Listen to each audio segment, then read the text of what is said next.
I haven't been so well since my resurrection for humor, but here it is. I've been listening to my favorite podcast, Mouse and Weens. Well, get the... Mouse and Weens and a mouse and Weens and a mouse and Weens and a mouse and Weens and a mouse and Weens and a mouse and Weens and a mouse and Weens and a mouse and Weens and a mouse and Weens and a mouse and Weens and a mouse and Weens and a mouse and Weens, mouse and Weens and a mouse and Weens, mouse and Weens.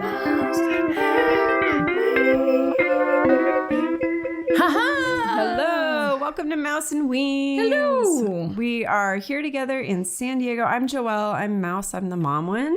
I'm Julianne. I'm the single one up in LA, and we are here to bring you a very important and wonderful, amazing human being and great actor and producer and writer And musician.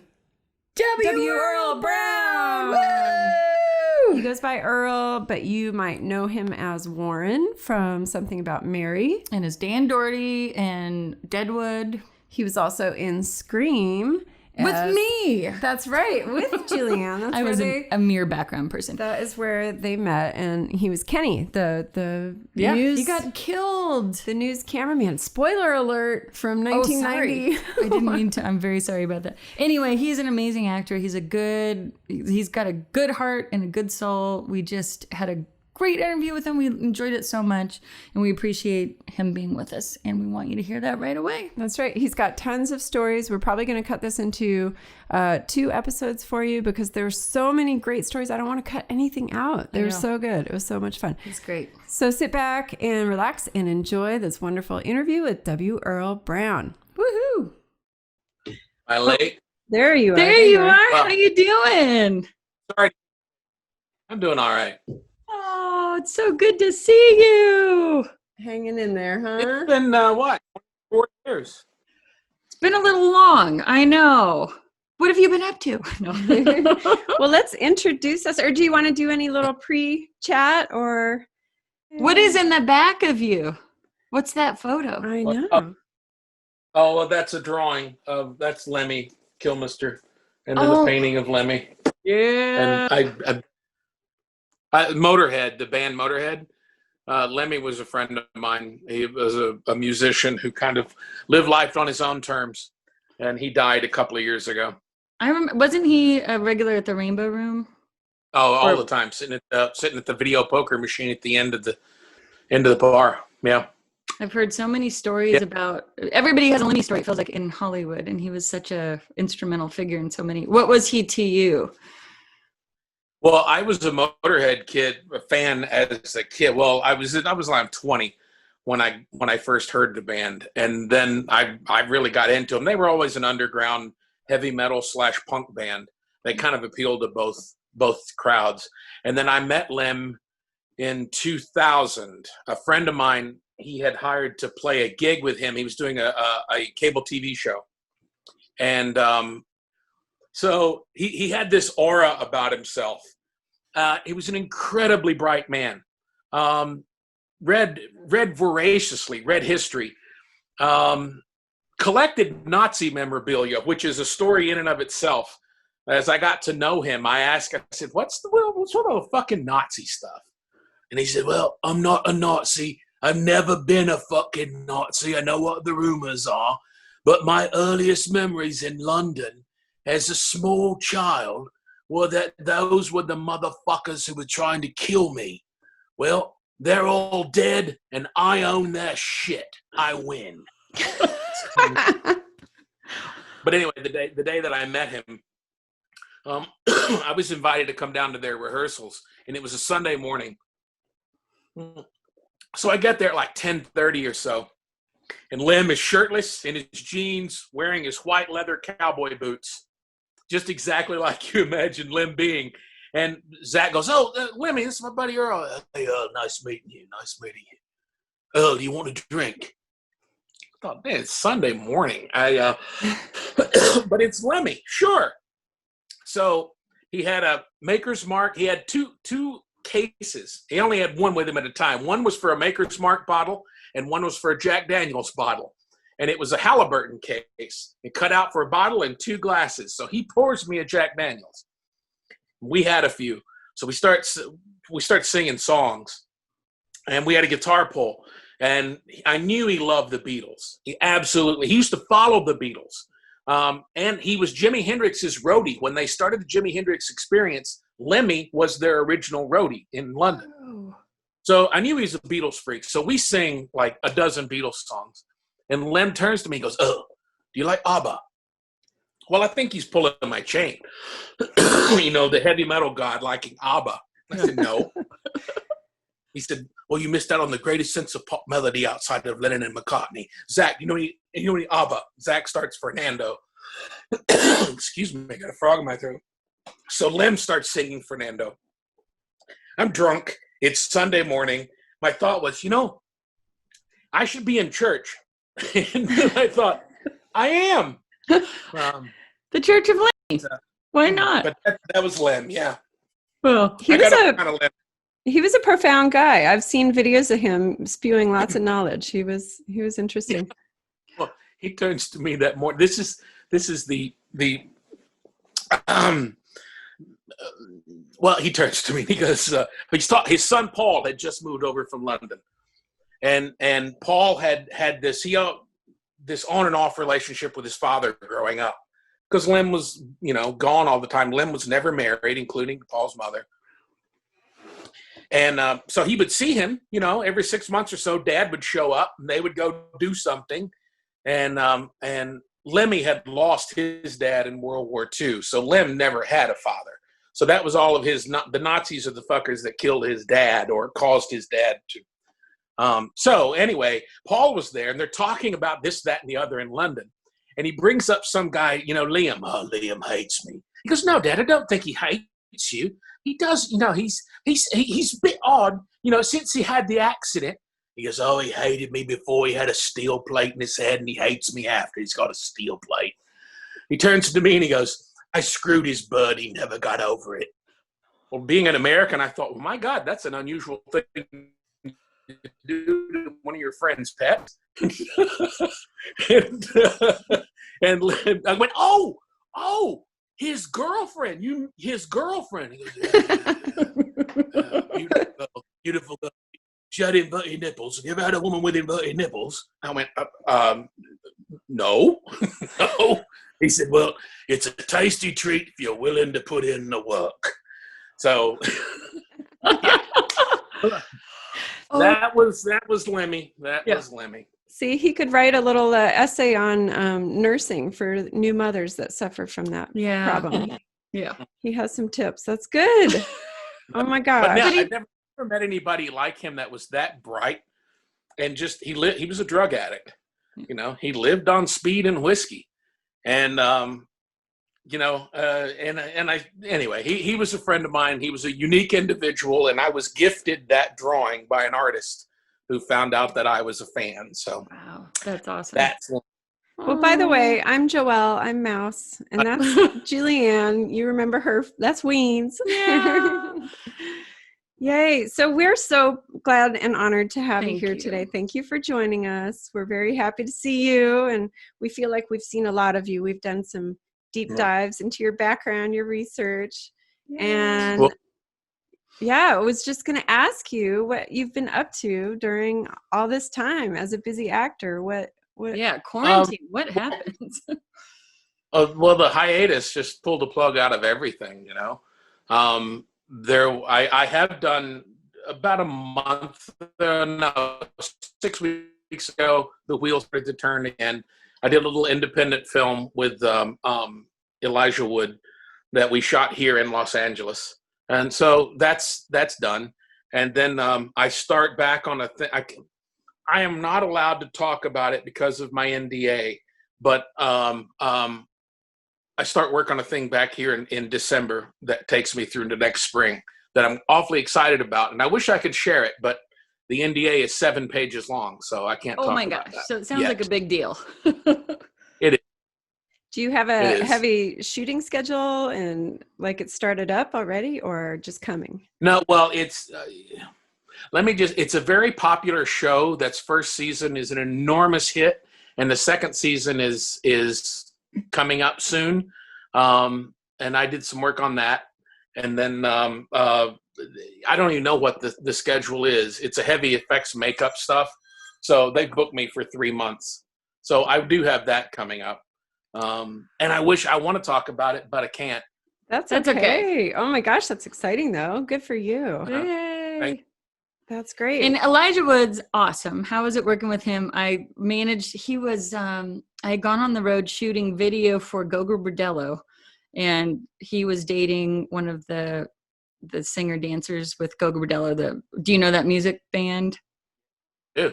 Yeah. There and he would stay up all night. He was really into music, and I'm sure you guys connected on that, I'm guessing. Yeah. That and horror movie. Yeah, we talked a lot about it. That's awesome. Yeah. How fun. What is the name of that project? Can you talk about that one that's coming out?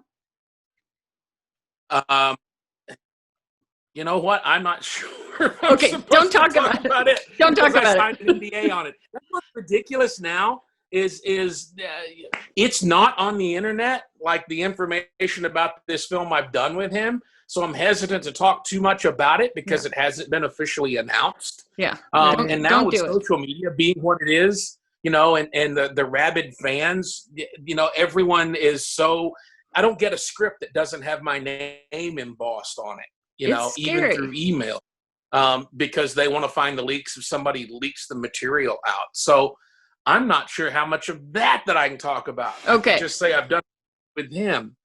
That's all you need to say. We won't go in. I know it's scary. Yeah. All right. Then we'll talk about stuff that is already out. Okay. You and I met on Scream. Yay, Scream. And how is that? Yes. That was one of your first big breakout movies. Did you, right? That was the first movie that I had billing on. That was a big, huge hit. Yeah. Yeah. That was in 96. Did you ever expect that? Hell no. I mean, I had read the script. I had done 2 movies with Wes. Wes was Wes Craven. He was the first Hollywood name that took me under wing. That was just a twist of fate. I came out here I'd kind of hit the glass ceiling in Chicago. And I was with an agency then that were in Chicago and here. It was Sisters that ran 2 offices. And every year they would send out 5 or 6 people that were doing well in Chicago. So I came out here in the February of 1993, and I got a TV pilot right off the bat. So I go to New Orleans to shoot it, and then I came back, and the pilot didn't get picked up, but I got back, and I got a TV movie, and I called my wife, and I said, we got to move out here, because this is low-hanging fruit. So we pulled up stakes from Chicago and moved here that summer, and then it was nothing, 7 months of nothing. Scary. And which was the longest I had gone without working since I'd gotten out of school.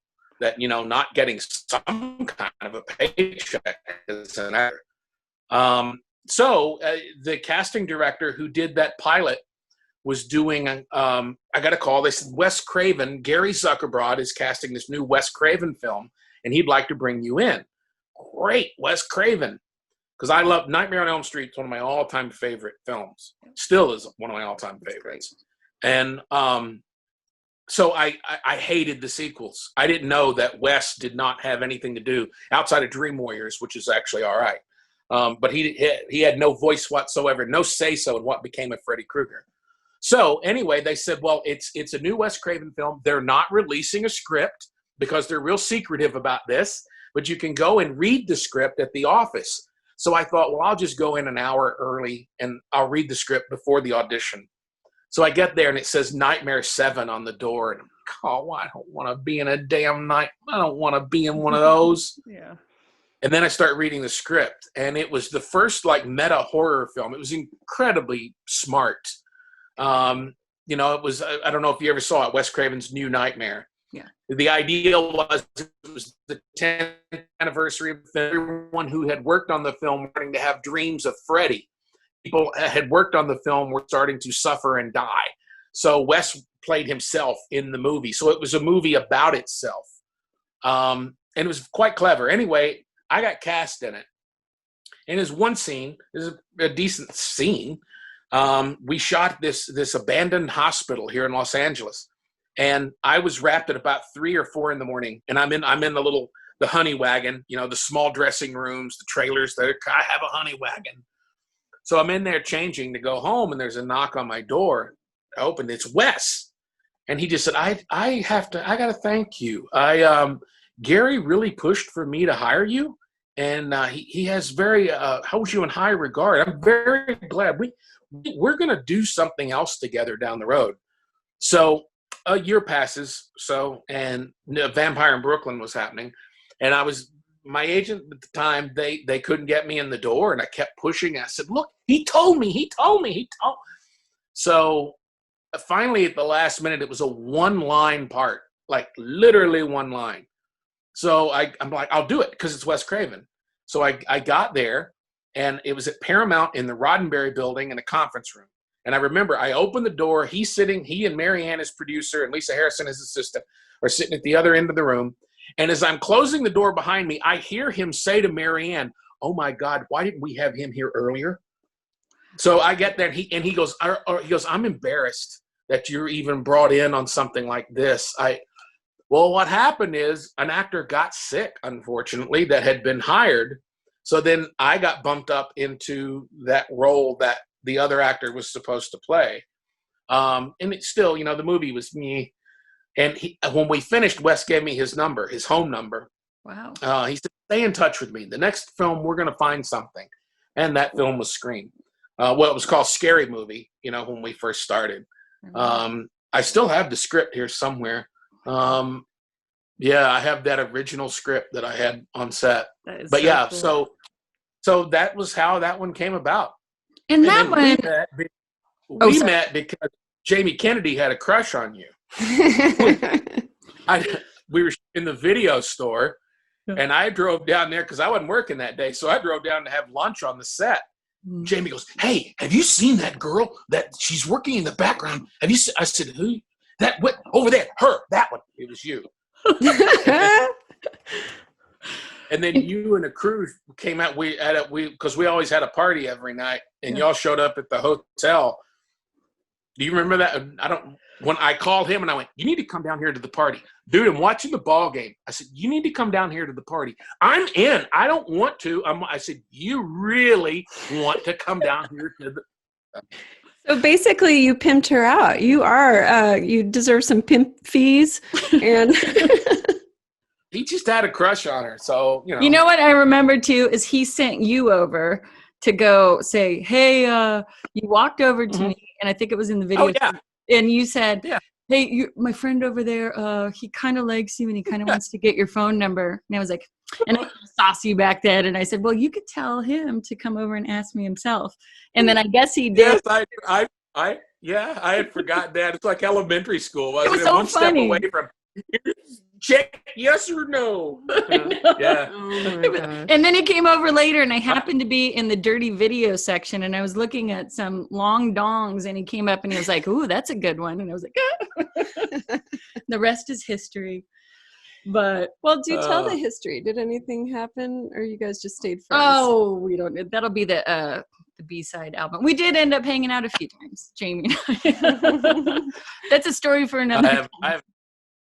Hey everybody, this is Kelly Reynolds, and I'm the host of Boobies and Newbies, the podcast that asks novice romance readers to think outside the dick in a box. Join me for a new episode every Friday as we review romance novels with non-romance readers. From the sweet, loving fairy tale romances of the Highlands. Who cares about up against the wall by the fruit trees? Like, where's the dragon? Inside the belly of a dragon. To the naughty erotic threesomes with Navy SEALs. Sex was a 10. I mean, you cannot get any better than this book. Come on, you guys. Good. Really. We read it all. Check us out at Booby Podcast on both Twitter and Instagram. Listen to previous episodes on any podcast streaming platform. And stay tuned for our upcoming holiday series, The 12 Days of Boobsmas. Scream was my first experience of what was because it became huge, and we had I'd done a couple of movies in Chicago, so I'd kind of got the thing, movies are like summer camp.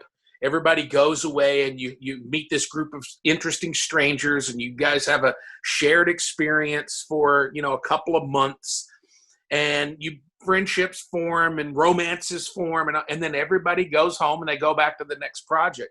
Yeah. So I realized even in Chicago, because people that I was like close with, I'd call up like, hey, Bruce, hey man, it's Earl. Oh, hey, so I'd already gotten used to that part of it. But with Scream, when we had the premiere here, because they'd already tested it, they knew they had an enormous hit on their hands. And I'm excited about going to the premiere party because I'm like, I'm going to get to hang out with my buddies, just like we did, because we hung out every single night on shooting that movie, and all of our hangout places burned down in the fire.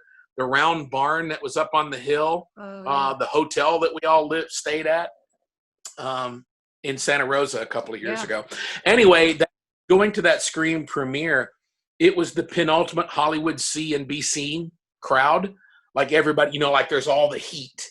And I couldn't even get to say hello to David or Courtney, or because they were surrounded by, and that was when that was a real disappointment for me, in that I realized what Hollywood, the red carpets are, what the premiere, what that scene is. It's about publicity. It's not about celebrating and hanging out with your buddies. And then, things catapulted for so many people involved with that film, including Jamie. Yeah. And then, and he was younger than me. And like he came over to my house, and I think he was weird. Still the house I live in now. I just bought it back then. And he was kind of weirded out by the fact that I had a quasi-normal life, So yeah, I haven't seen him in a long, long time. That's weird. I think some people, that's why I love you so much. I've always felt such a good vibe from you, that you've always had this nice grounding spirit to you. And there's very few people in Hollywood that have that, who are just good people. And yeah, I ran into a few people because I worked on Nash Bridges, and Matthew Lillard came and was on a episode of that. And I talked to him, and, you never want to talk bad about anybody, but definitely the egos blew up, I think, from that film. And then I think people were humbled later, by like, that was a huge hit. And then it was hard. It's always hard to get work, I would imagine, depending on, did you ever have periods of just where something was huge and then it was a couple years of not being able to get roles after? It's never gone that long. Yeah. The way 2 years after Scream, with the success of Scream, because it was the first movie that I had billing on. Now, that wasn't negotiated. That's the first and only time I've ever had front of movie, my name that Wes put up. Of course, the opening credits are at the end of that movie. Yeah. But I naively didn't even know that matters as far as your career, where your billing is and all that shit. Yeah. So that was the first movie I had billing on. And then 2 years later, Something About Mary hit. And that's the one where I'm like, all right, baby, here we go. House is paid for. Here we go. I love it. And nothing. And that was a sobering experience. Yeah. And I was ignored or cut out of all the celebratory award seasons and everything. I wasn't invited to anything. What? And that really bothered me, because it's not like I had a great experience making that movie. And I was frozen out of the success of that movie. And then, but I still thought, well, there'll be a fucking sequel, because, this movie made $200 million, made $1 billion in the year with all the ancillary stuff. But I'm still thinking, all right, well, at least there's the sequel, and I'll get some payday on the sequel. No sequel. It's so weird. Yeah. So when Ben Stiller made Tropic Thunder, there's that whole speech that Robert Downey Jr. has to him about Happy Jack. Yeah. Never go full retard. Yeah. Never go. The audience you always got to know. The audience has got to. I emailed Ben and I went, well, that explains my career. Oh. But no. But two things with that. I think everybody actually bought the character. They believed it. And I knew instinctively that was the only way to make it funny, was to play it honestly. Because if you goofed it up or made a joke of the character, A, it's not going to be funny. B, the audience is going to hate you. And I don't flippantly use that R word that I just used, Yeah. because Warren himself, the real Warren Tajan plays Freddie in the movie. And he, at that point, when we shot the film, it was written for him to play Warren, but they were afraid that it was a little too much for him to pull off. So they created Freddie for him. He was the president of the National Association of Retarded Citizens, is the name of the group. And Warren, he was the past president of the group at that point. But the blessings of that are twofold. One, personally, it was a few years after the movie, but I was out at the Roxy here, and this girl come up to me in the crowd, "Hey, are you?" And she told me the story of that movie. She said that her brother has Down syndrome, and she said my mom was wanting to see it, and she said I had the VHS, I had the tape, and she goes, I wasn't sure how my mom and how they would take it. But she was adamant. So she said, take the tape over there. I'm watching it at my mom's house. And she goes, Warren came on the screen. He said, my brother didn't say anything. He stood up and he walked to the TV and he goes, he's special. He's like me. Oh. He's like me. Yeah. And said he went and sat down and he goes, then we laughed our ass off for an hour and a half. So that hit me of like, that we talk about representation. Everybody deserves to see their experience and their life reflected back to them. Yeah. You know, they deserve to have to bring their life experience to a story. So I'm greatly honored by the fact that that family, you know, had that hour and a half of pure laughter, and that her brother got that connection. Yeah. And then career-wise with that, this was after Deadwood had happened. Deadwood was the one that knocked me for a loop, because that show was, I invested my heart and soul in that. Yeah. And I worked on the writing staff. So I was working on it constantly, sitting here at this desk. So when it got canceled, I said, that show didn't end. That show stopped. And there's a big difference. Oh, that was so infuriating. Yeah. It threw me into a funk, a big one. And I had not worked in a while, and money was low. And my wife, because when we had our daughter Anna, right after Something About Mary, she stopped working full-time to be a full-time mom, which all worked out perfectly for us. But I'm bitching and griping about something, because somebody I used to audition for was getting paid $5 million to do a film. And I'm getting close to broke. And Carrie, just out of the blue, she goes, what are you proudest of? I said, what? She goes, career-wise, what are you proudest of having been a part of? I went, well, Deadwood?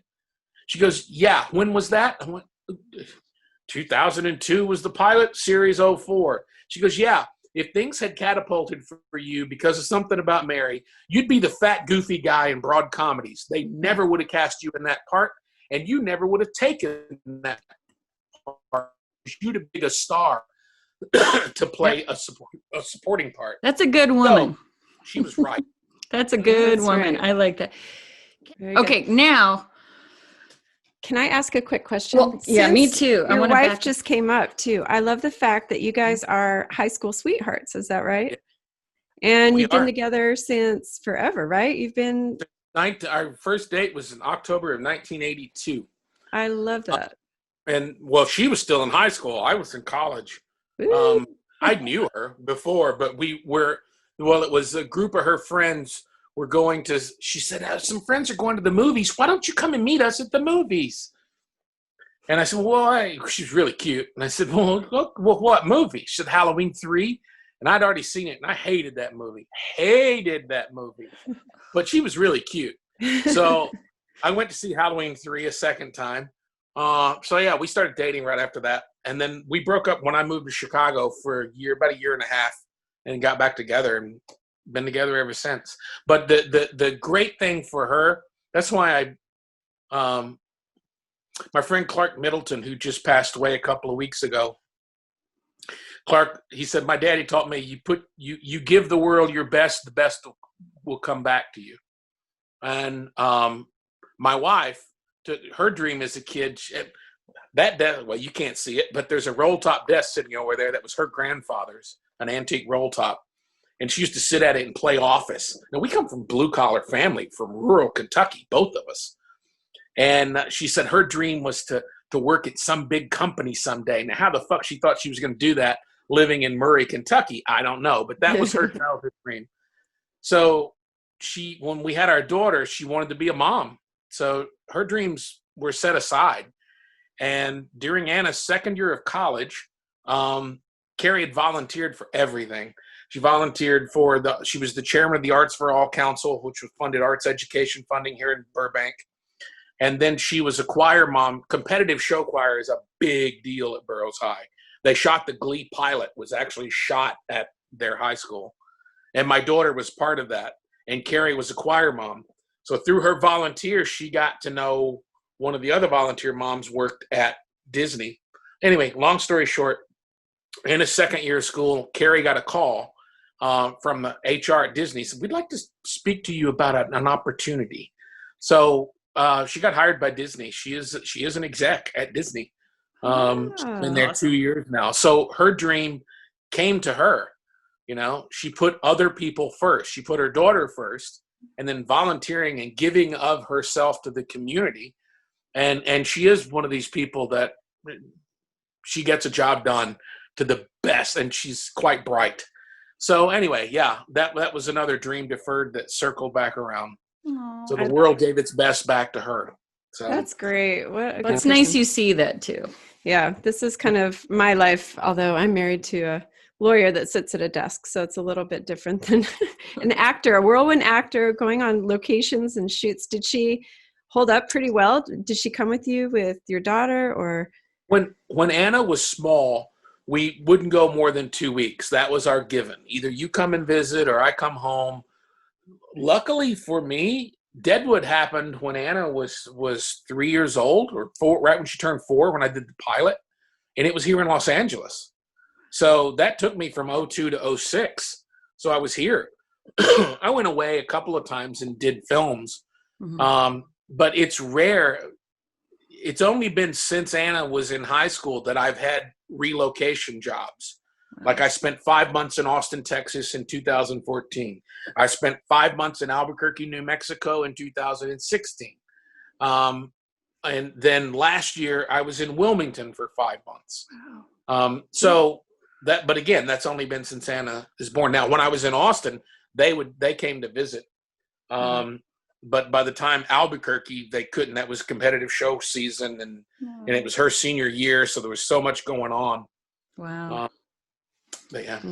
That's well, great. can I go back to, we have so many questions and we have them in order of, and you tell us when you need to wrap up, but we've got, I love it. I love that you're available and free. This is so cool. This is Kentucky. My husband's from Kentucky too. And where? Things just roll. Lexington. His dad was a professor there. So he spent from 0 to 17 years old there. And then moved. Where did he go to? Did he go to school away? Obviously, at 17. Yeah. Then he came here, finished high school in Del Mar, and then went on to University UC Riverside. So yeah, right around here. But his heart's still in Kentucky, and we have yet to go back. So, but he's got that same mellow. Just like roll with it. It's all totally. You guys are you're just grounded. I love it. Yeah.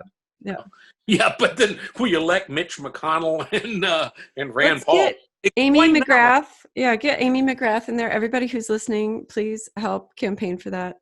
Donate to her fund. We got to get Mitch out of there. Yeah. I have. Yay. Very good.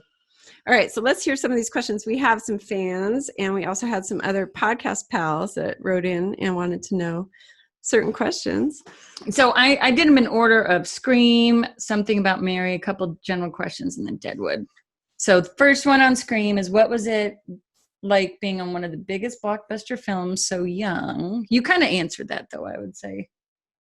Do you have any? Yeah, and it was, well, nobody knew it was going to be a blockbuster film.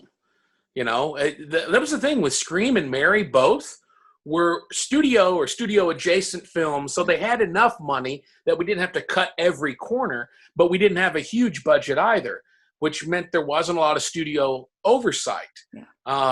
because when the bigger the budget gets, the tighter the reins get. So both of those films were they weren't expected to do anything. Yeah. And both of them came out of nowhere and were huge. So with Scream, again, I had no clue. It wasn't until I saw it all cut together that I realized, like, oh shit, this is something. The energy was really, I talked to Wes that day in the video store and had a chance to, and it was just a real mellow vibe, and he was really mellow, and he talked about, he was joking around about Johnny Depp. He said, so how's it going? He goes, well, it would be going a lot better if Johnny Depp called me back. I did launch his career. And he was just like chatting with everybody. It felt like just a fun day out at camp or something. Well, that we didn't find out till toward the end. The first thing he cut was, and ironically, just yesterday, sitting in here, I did a thing for Drew Barrymore's show. She's got a new talk show. Right. So she's doing a Scream thing. So I did a Zoom with them that's going to be used as part of that. So I was just thinking about all this Scream stuff. Wow. But that opening segment with her was the first thing he shot. He almost got fired. Like the Bob Weinstein, Harvey's brother, that was his, Dimension was his label. And this was the first film. And they're looking at the dailies and, I don't see a film here. I don't see a film. So Wes convinced them, let me cut this together. It's there. Trust me. So for that first 2 weeks, he was shooting all night and then editing all day. He had his editors there. So he's working with them to get that opening segment cut, the Casey Becker segment. And, it's one of the all-time classic horror scenes of all time. And then he sent in the rough cut of that, and that's when Weinstein goes, oh, what do I know about horror? I know nothing about making horror. This is great. Good. So, yeah, he almost got fired. He almost got fired for shooting what was, the classic scene. So, he was still he was like your favorite college professor. Yeah. That was his demeanor. I mean, talk to him. Yeah, super mellow. That was another question from someone was, what was your favorite kill in that movie? Yours. Yeah, this was from Kelly at Boobies and Newbies. Just giving her a shout out. In that film, well, because I did it, was mine. But oh gosh, what was that? I'm trying to think of the character name.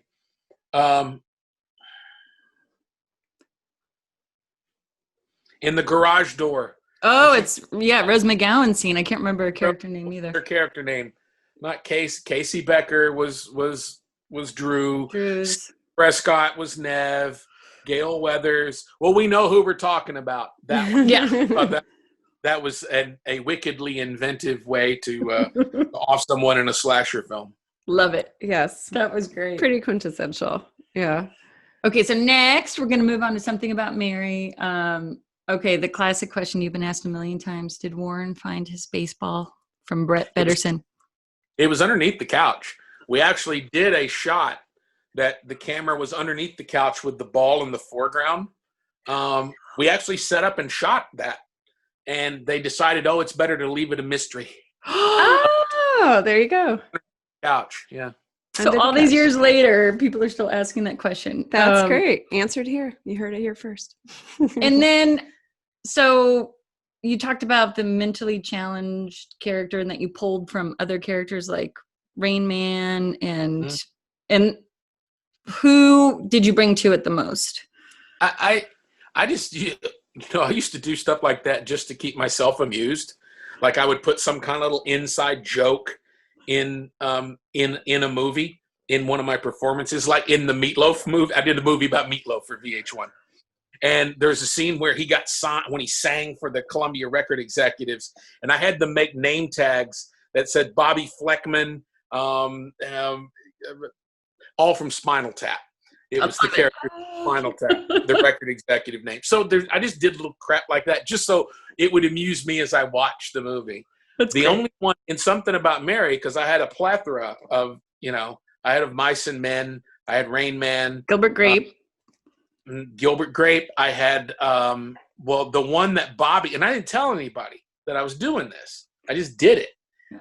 And I had, the only joke that got nullified was I had props after I've beat up Ben and I'm in the chair. Hey, I almost got fired from that movie. Well, I'll finish that story. Sure. It was this scene where I'm sitting in the chair and I said, well, because he's so big, he eats a lot. So bring me food. I said, can you bring me biscuits with mustard on them? Just bring me biscuits of Sling Blade, because Sling Blade was only a year old at that point.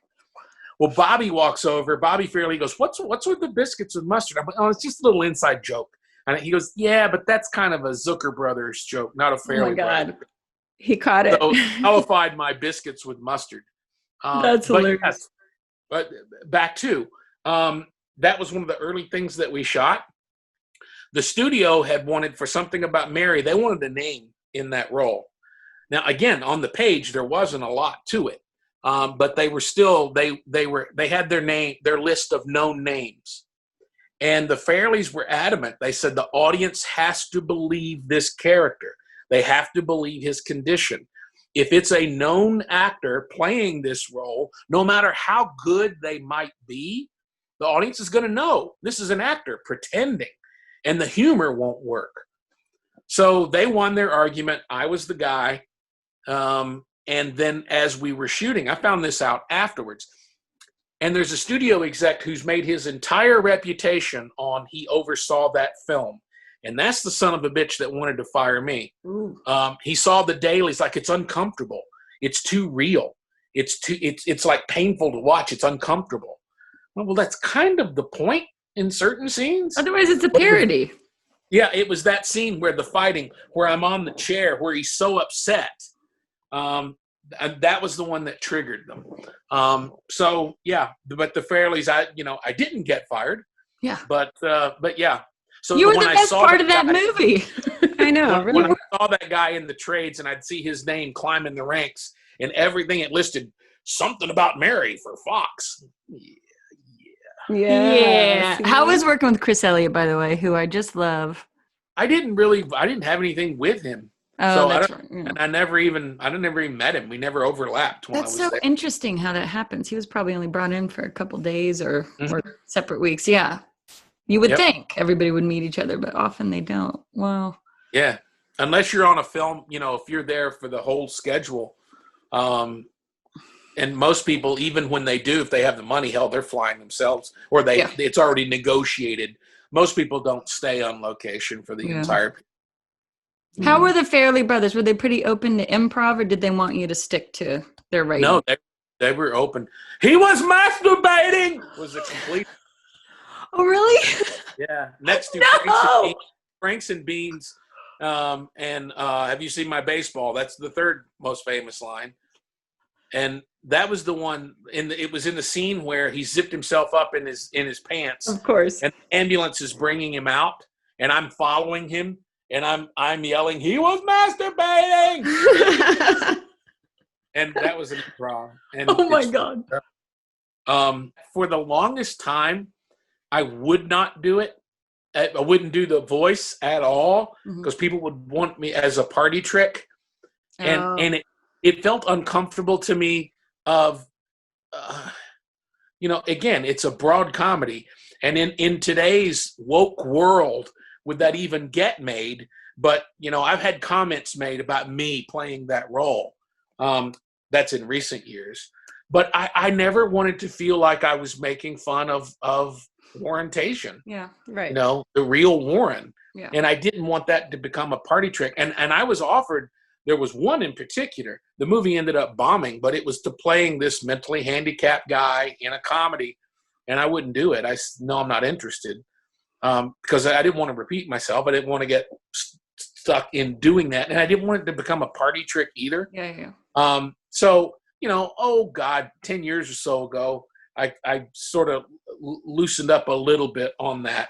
But, There's a fine line with that. Yeah. I signed up. I avoided it at first. But I have so many friends that are doing it. About 3 or 4 months ago, I got on Cameo. Because what the fuck else am I doing with my time? But that's the one thing I will not do it as a character. I still have the earmuffs. They're right over there. Oh, I love it. The earmuffs and I'll do Franks and Beans or something like that. But no, it's just no parody. That's good. And that was the other thing we were talking about is how you have not been typecast at all. Yeah. Well, part of that is, I mean, the only power that you have as an actor, and everyone has it. The only power you have is to say no, you know, and so many people get so desperate that they will do absolutely anything to get their toe in the door. And I just, you know, it's a double-sided sword. And I naively thought when I started this, you know, 30 years ago, I thought, well, you do special work. If it does well, then special things come your way. That's the way it works. And then the first time I got billing was due to the goodness of Wes Craven, you know, oh, that's nice. And as I said, I'm not under any illusions. It didn't take Olivier to do what I did in Scream. A lot of people could do what I did in Scream. Not a lot of people could do what I did in Something About Mary, you know. So when Mary hits, and I'm like, all right, baby, here we go, buckle in. And then it was crickets. Yeah. That was, you know, taught me a lesson. What is the lesson? Because it's just, that happens a lot to people. And what did you learn from that? Is it humility and faith? You don't get anything that's not negotiated for you. Don't expect, you know, out of the goodness of their hearts that you're going to get anything. So the importance of your representation, the importance of your billing, the importance of all of that stuff that I used to didn't care about. I mean, yeah, I cared. You know, it's nice to see your face in a magazine or something like that, although magazines are a dying thing now. But I never could afford, like, hell, I only made $16,000 to do that movie. They paid me scale plus 10. So I couldn't have afforded, you know, at that point, 20 years ago, a publicist was $2,000 a month. So if I'd have had my own publicist, it would have taken every dime that I made to pay a publicist. But it wasn't that important to me. I've never had a publicist. I had for 3 months, David Milch hired somebody on this thing for Deadwood that I worked with. But I've never hired a publicist. Wow. So as I'm saying, the double-edged sword, the more famous you are, the more known you are, the easier it is to get work. The easier it is to get things funded. You know, I have things that I want to make. I did make a movie that I produced and I wrote. We watched it, Bloodworth. Yeah, it was great. It was great. It was you know, awesome. that just took so much out of me. But we got to make the movie that we wanted to make, and I'm proud of it. Yeah. But the more better known you are, the easier it is because money comes your way. Now, the flip side of that is the more you are known as a personality, the more difficult it is to disappear into the roles that you play. Yeah. You know, and I can think of very few actors, you know, Phil Hoffman being the prime example. That guy was a character actor. This guy who completely, you know, changed who he was in these characters. Did you meet him in The Master? No. No, I was only on Master for a couple of days, and I never crossed paths with Phil. Early in my career, there was a film that was called Joey Coyle that starred John Cusak. And Cusak was with that agency that I was with in Chicago. It's where he started. He was still with them. And there was a supporting role. The movie ended up getting released called Money for Nothing. It's not that great a film. But it was a supporting role. It was pretty significant. And they put me on tape for it in Chicago. And I was told, they're going to fly you out. They want to meet you. So I've only been doing that for a couple of years. I'm like, they're going to fly me to Los Angeles? Like, they're going to pay for it? Yeah, they want you to meet with so I'm all so excited. And then 2 days later, they found this guy in New York that they love. They're going to cast him. Sorry. And it was Phil. Wow. And that was the first time when I saw the movie, and then I started seeing him in other things, like I recognized who it was. Yeah. But that was one of the early points in my career that, him and Farley, Second City, I thought that was my dream. And then Farley, it was down to me and Farley, and then Chris did it. And ironically, Chris was on the short list at Fox to play Warren in Something About Mary. You're kidding. No, and he passed away while we were doing it. Oh my I remember I got the news that night in my hotel room in Miami. Yeah. Wow. Wow. Oh my God. Now, was that your first true love was comedy, or do you have one genre that you like better than the other? Well, I mean, that was I, I know I'm not the Lone Ranger in this, but I come from a dysfunctional family, and the men in the family, especially my mother's side, the ones I felt more kin to, were very comfortable in beating the shit out of each other and being angry. And comedy was a great mask, telling a joke. And I was the insecure fat kid, growing up. And that was my way. I was the fat funny guy. So it was always a mask. And then we didn't even have a theater department. In high school, we had a very successful high school speech and debate team, which is how I met my wife, because she was on it. Oh, cute. No, we had this incredible teacher, Larry England, who said, yeah, look, you're rural farm kids, and that there's nothing wrong with doing that. However, there's nothing that's impossible in life if you're willing to work for it. And so that was his philosophy. We were state champions 3 of our 4 years in speech and debate. Certainly not in football, because we sucked in football. I played that too. But it was I was the first in my family to go to college. And I went to Murray State, which is the local school. It's a school of like 10, 12,000 students. So it's a big college. But it was there, in the county where I grew up. I had no clue what I was going to do. And I thought, I took an acting class on a whim. And then it was like a fish to water. So early on, it was all comedy. I'm going to talk about when I was young, when I was a teenager. Mm-hmm. And then I started doing drama in school. And the stage was a safe place, because that wasn't me. That's not me. That's a character that I'm playing. Yeah. That's, I wasn't aware of the mask. But no, if it's genuine, if you're finding truth, it absolutely is you. Mm-hmm. Warren is me as much as Dan Dority from Deadwood is me. Yeah. So it took me several years to really recognize it. Of where that well was and how deep it ran. So yeah, comedy was my first thing. And I always think I had a sense of timing. I was blessed with that skill, but it was the drama part that really changed my life, that changed me fundamentally. Yeah. I want to circle back to that too when we ask about your movie Bloodworth, because a lot of the characters, I was wondering if there was some relation to your own family with that. Yep. But I want to go to Deadwood before we get to your movie. We had a lot of questions about Deadwood, obviously. It is a brilliant show. You were amazing in it. And rabid fans. There's oh my gosh, so many fans that were asking such detailed questions. And it's one of those series that people have watched 2 over and and 3, over. like The Sopranos. I mean, it's got that sort of depth and following. Yeah. And I still, because I worked on the writing staff seasons 2 and 3, so I was there for 99% of everything that's in it. I was there at its creation. Yeah. And I was there when most of it was shot, even if I wasn't in the scene. But I can still watch it again and still pick up things, still pick up some nuance that I'd missed before. It's that good, and it holds up all these years later. Yes. So anyway, Deadwood, I'm very proud of it.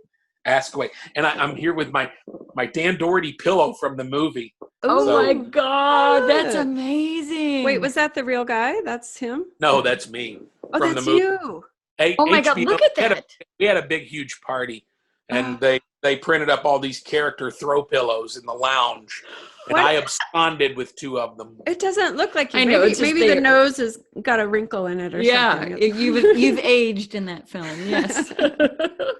That is so. How was so first the series, and then we'll see about the movie. But so what was your favorite part of the film? Was it your big famous fight scene in that with Captain? I mean, that's one of them. There are so many highlights in that whole thing. Yeah. That was one of them. Yes. And there again, to try to pinpoint just one is nearly impossible, because things would happen. Just this spark. We all knew that we had something unique. We knew we had something no one had ever really seen before. We had an enormously talented group of people, and we believed in the story that we were telling, and we completely gave over to it. And you couldn't. And now it was not all hugs and butterfly kisses. There were days that people were at each other's throats. And David could be a prickly pear. David Milch. Oh, I've heard.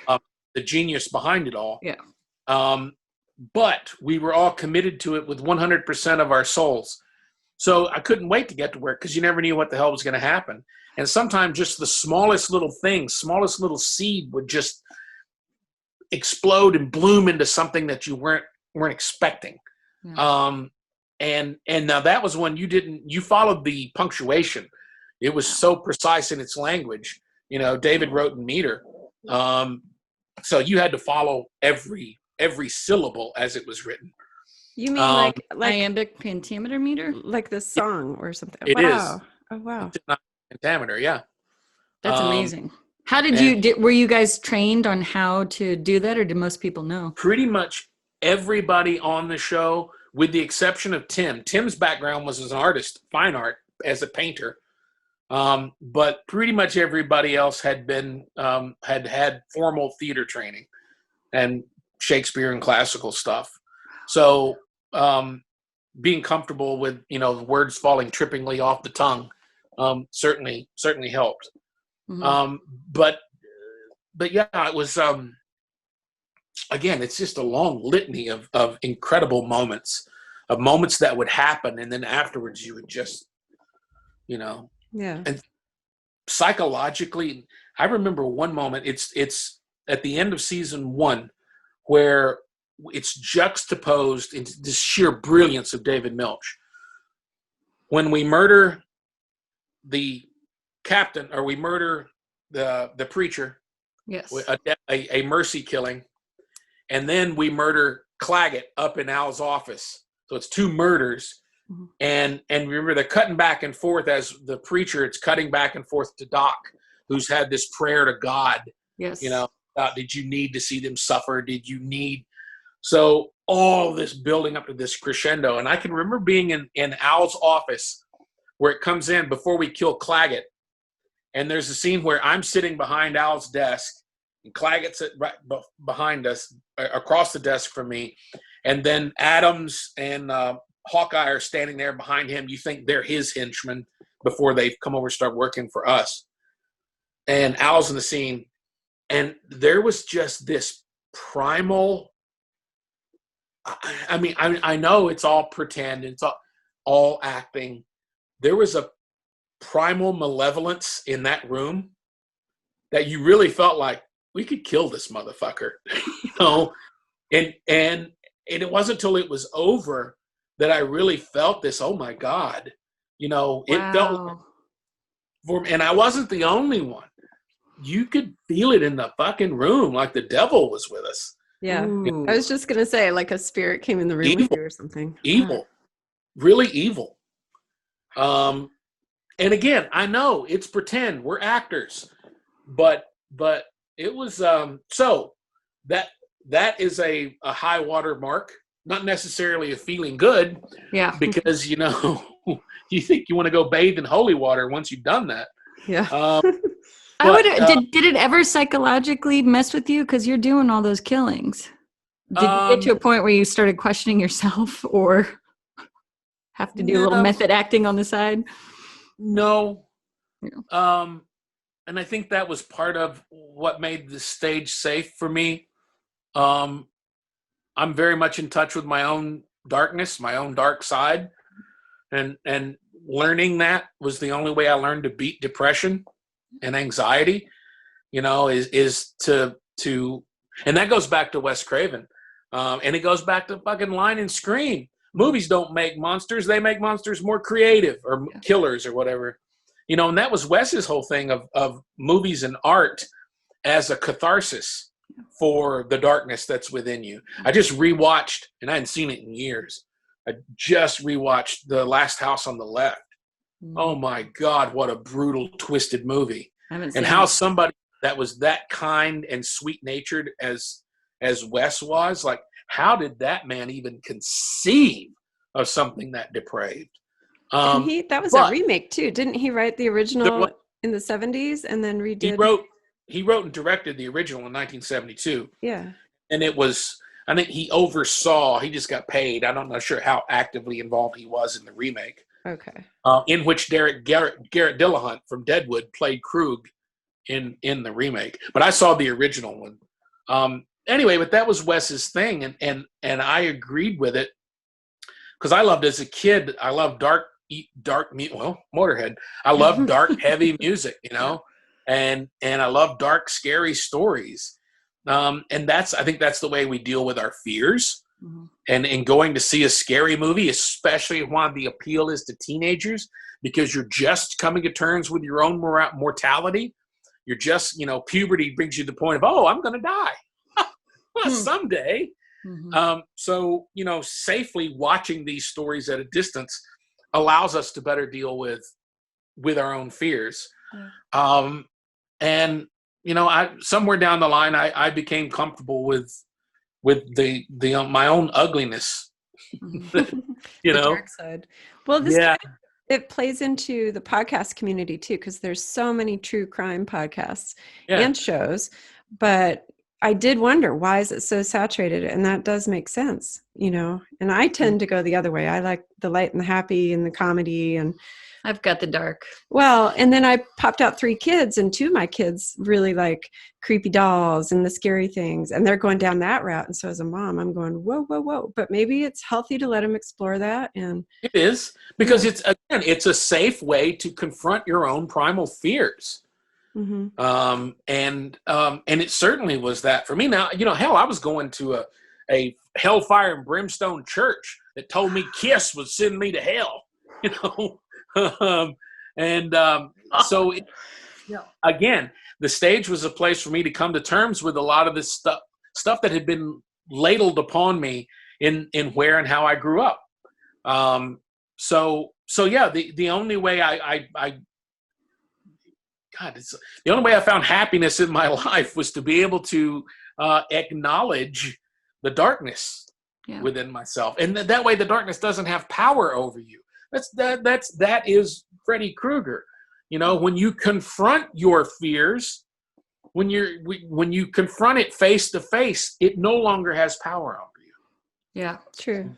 I always felt like acting in general, you have to put yourself, and I only did a little bit of it and then I went behind the scenes, but it feels like you have to face your fear just stepping out in front of people and being vulnerable. And then every art is that. Yeah. Every art is that. As an actor, your body is your instrument. So you don't have that remove of when you paint something on a canvas and then you put the canvas out there. Well, the canvas is what's showing the reflection. It's not you. Yeah. When you're doing live theater, it's just you and the audience. And there is an immense vulnerability to that. But I think, the only true art comes from vulnerability, no matter how it expresses itself, whether it's on a canvas or whether it's on an instrument. So I think it all comes from the same place.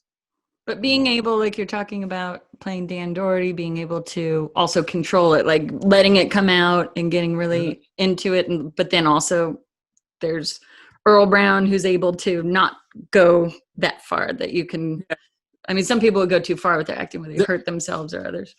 There have been a few performances, a few films that really kind of got me, that affected me once, I was off camera, that took me a while to shed. Deadwood was so, I don't know, just the whole environment. I was able to take it off and put it on, in that show. But I worked on the damn thing, again, 7 days a week. I was always trying to dream up some story or something, and then, going and working with Dave. So it kind of was my immersive life. Wow. How did you write that it's so many storylines. How did you take it on and figure it out? The process for me, it all started with, in the pilot, I improvised a line, which is a huge fucking no-no with David Milch.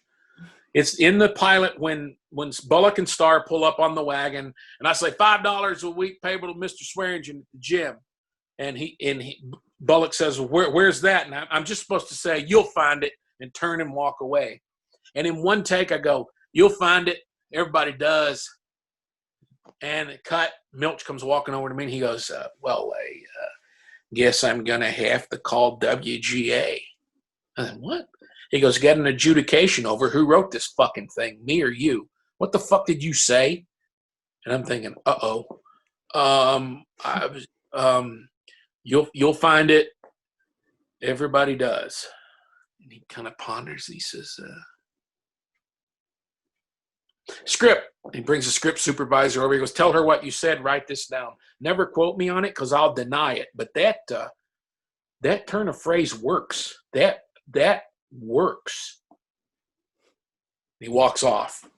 So way later in the season, he comes up to me, and I'd realized early if something wasn't quite trippingly off the tongue, he would be open to discussions if sometimes he was in a dark place and you just avoided him. But you could go to Dave and go, hey, how about if and he would listen and sometimes make adjustments, sometimes not. But I don't know what particular thing I had said or done was the impetus for this. But he come up to me one day and he goes, do you write? I said, yeah. He said, actually, I have something I want you to read. Come with me to the trailer. So he takes me, and he had done a 5-hour lecture at Yale because he used to be the chair of the English department at Yale. But he had done a long lecture about his theory of writing. And it was transcribed exactly the way he speaks with all the vocalized pauses and the ahs and the ums. And it was about that thick. And he gave it to me, and I read it here in this room. So I go to work. I read it over the weekend. I go back to work. And he goes, did you read that thing I gave you? I said, yeah. You read it? I said, yeah, I fucking read it. Yes. And he said, all right, well, it's my turn. I want to see something you've done. So I gave him a short story first. The next day, he comes up to me. He's got it. He'd read it. He said, that's got promise. You've written a script. And I had just written the first draft of what became Bloodworth. It's an adaptation of a book, Provinces of Night. And I had just dissected the book and put it in 3-act form and whatnot. And I did kind of want his feedback on it. And I said, yeah, it's a first draft of this adaptation. But yeah, he goes, let me see it. So I give it to him. About 3 or 4 days later, he comes back with my script, hands it to me, and he goes, it's obvious you can write. Next season, I want you to come to the writer's trailer. I want you to join us. I just got chills for you. Whoops. Well, I was intimidated. Like, David's a genius. I've never met anybody like him. I've met a few people that have the level of intellect that he does, but it's almost invariably that there's this disconnect, emotional disconnect, like an Asperger's or something, because that part of their brain is so dominant, the intellect is, that the emotional, and Dave's emotional intellect is as gargantuan as his intellect. David has this innate ability to just understand a person. Like, he can see through you, and he sees all the cracks, and Dave being Dave, he wants to fix those cracks in your soul. So now, and I've said this before, don't fall into the illusion of him as some sort of sandals and bead wearing guru, because Dave was, he was a heroin addict for many years, an alcoholic, who lived life. He had a danger streak in him a mile wide, and a lot of people got burned by it. So David was a very, very complicated man. And it wasn't till it was Steve Earle, the singer-songwriter, who we all had breakfast. And I knew those two guys are so much alike that they would either repel each other or bond, because they were both heroin addicts for years, both genius minds. Steve is a high school dropout, and David has the finest education anyone could ever get. But within 5 minutes, they're sharing junkie stories, and they hit it off. And it was Steve. We were in my pickup truck leaving that breakfast, and he goes, didn't you say he gave you a chance to write? I said, yeah. He goes, you going to do it? And I said, well, I was hemming and hawing. And he goes, well, if you don't, you're a fucking idiot, because that's a writer's writer, man. You don't meet people like that very often in this world. I met Townes Van Zandt when I was 17 years old, and I knew that man can teach me. That man can teach you if you get off your goddamn horse and do it. So that was the prodding that I needed. Wow, that was enough. To go and walk in the door, hat in hand, and go, all right, I'm here. So the process, that's a very long answer to tell you what the process was. You would come up with story ideas either from history or from your imagination and go to David, go, hey, Dave, I got this idea. Lay it out. All right, what else do you have? Well, that has promise. Yeah, go ahead, go out and write an arc on that. See where that story could go, and write 3 scenes. Let's see scene-wise, dramatically, how it would. So you'd go away and you'd do that, and you give it back to Dave. And my favorite, I remember this very well, standing right outside the main sound stage. I had 3 things that I'd written, each stapled together and printed here. I handed them to him, and the first one picks it up. That's absolute shit. Oh, Yeah.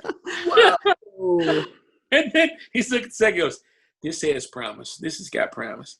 So that was Dave, you know. Oh my God. But you kept going. You didn't take that as Yeah. an insult. You just kept working with him. Yeah. I mean, it's like I said, I felt like I got paid to sit at the feet of Aristotle, you know, and he and Wes Craven have been like 2 of my life's great teachers, and the 2 that I've met in my career in show business. Just this very bright men that are just spiritually in tune with some higher frequency. So yeah, those have been my 2 greatest. I was just, you know, thinking about Wes recently. I wrote something that was heavily influenced by him. And then Dave, I had lunch with Dave right before COVID hit. He has Alzheimer's, and he's living in an assisted facility. And I went to have lunch with him, and he said to me, we sat down at the table. There's a restaurant in the. It's for retired people, and then the top floor people with cognizant decline. And so he was having a good day when I was there.